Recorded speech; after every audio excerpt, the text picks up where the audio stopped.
Hello students, this video is for class 11 science. In this video I am going to continue with the botany chapter that I have started with you people, that is classification of the living organisms. Okay, so let's not waste any further time and let's just start with our chapter. So today we will start with the topic of Protista. Now this Protista is the second classification of that five kingdom classification. This Protista generally microscopic organisms, but they are eukaryotic. That means they are having well developed cell organelles as well as the nucleus.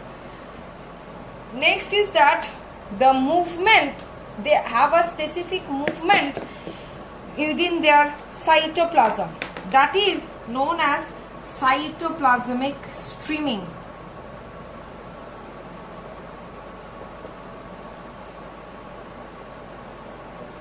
Or cyclosis. A specific movement of the cytoplasm of the Protista is observed, in which the cytoplasm is being seen to move in a wave-like manner, through which different nutritional matters or excretory or the respiratory matters can be exchanged throughout the cell.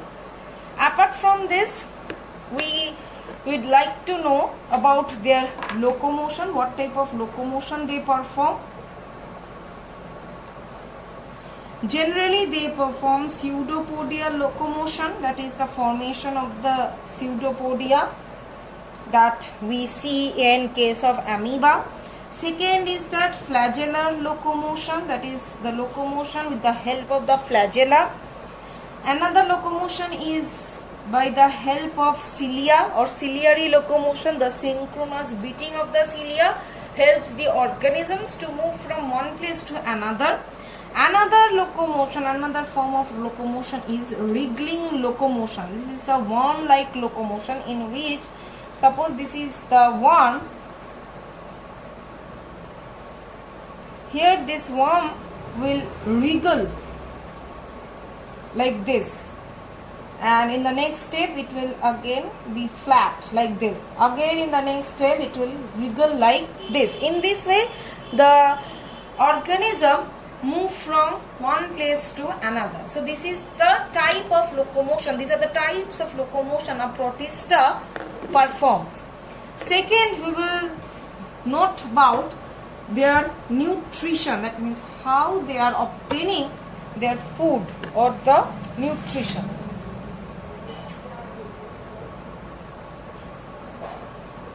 So the first form of nutrition is holozoic.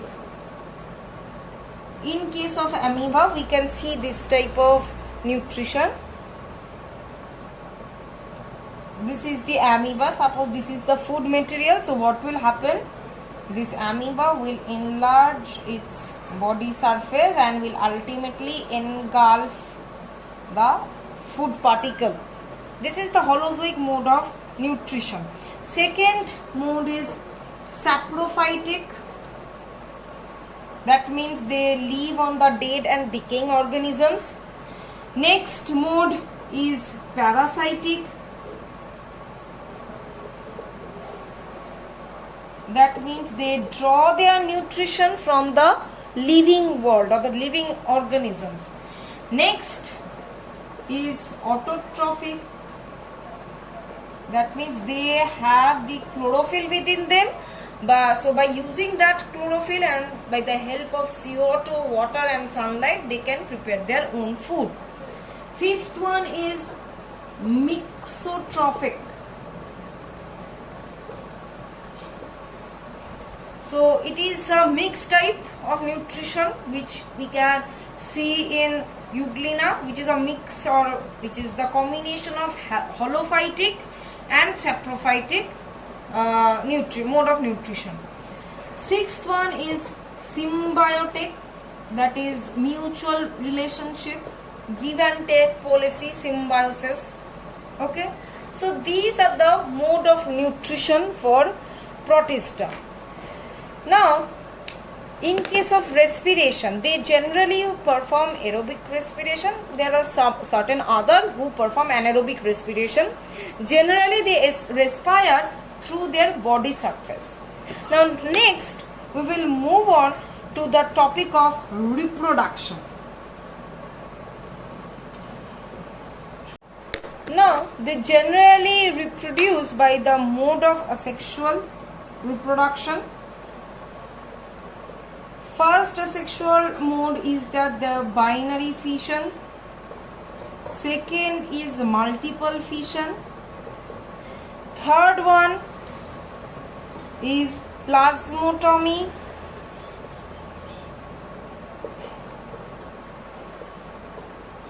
Fourth one is spore formation.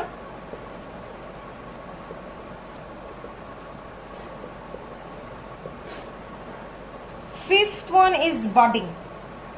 So these are the 5 types of asexual reproduction.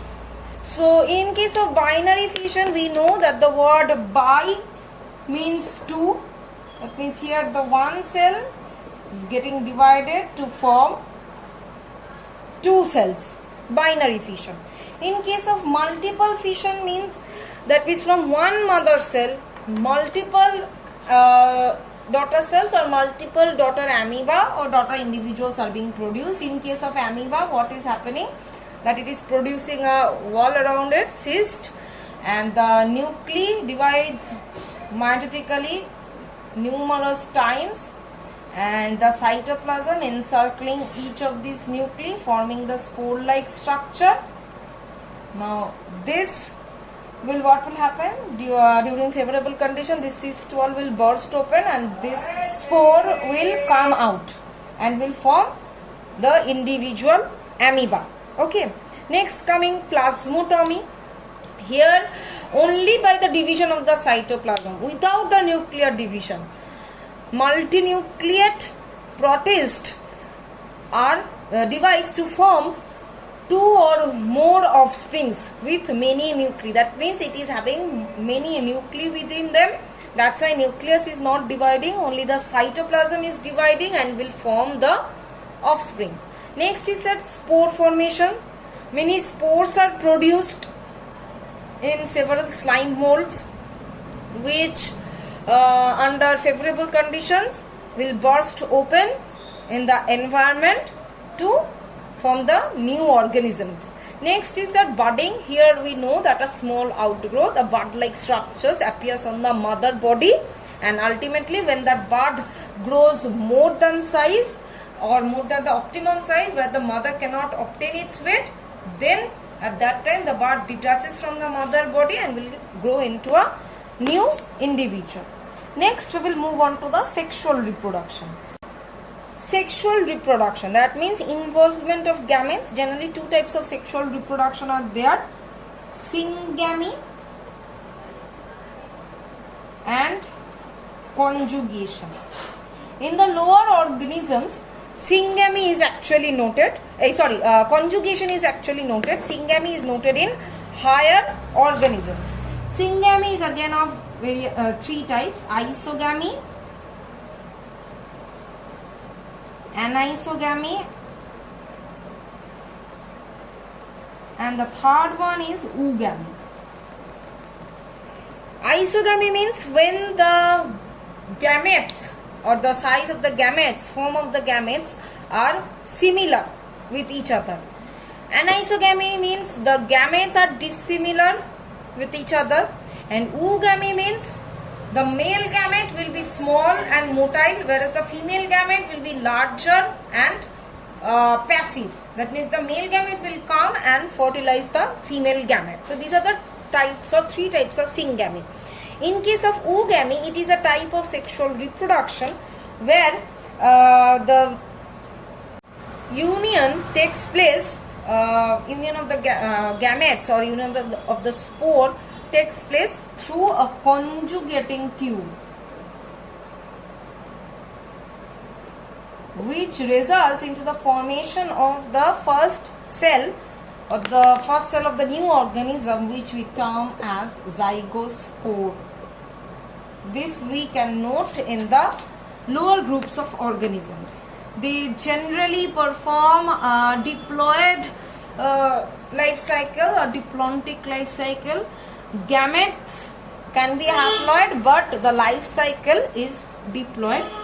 Now there are various classification of the protista. First one is photosynthetic protist, second one is consumer protist, third one is protozoan protist.